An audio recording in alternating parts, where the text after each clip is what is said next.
สบายดีทุกท่านนี่คือ YouTube พระเหรียญประเทศลาวเนาะมื้อนี้เฮาสิมาแจกเพียงแต่ทานคอมเมนต์ความในใจต่อ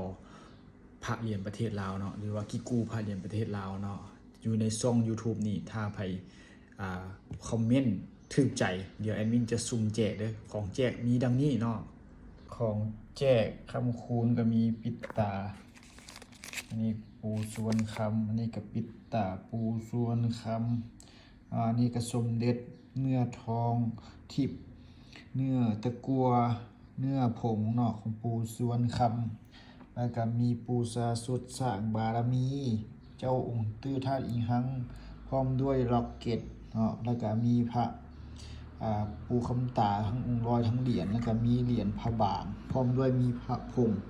เนาะของปูคำตาวัดป่าดงผึ่งเด้อคอมเมนต์กันเข้ามาเด้อฝากกดไลค์กดแชร์นำเด้อกดไลค์ YouTube เด้อ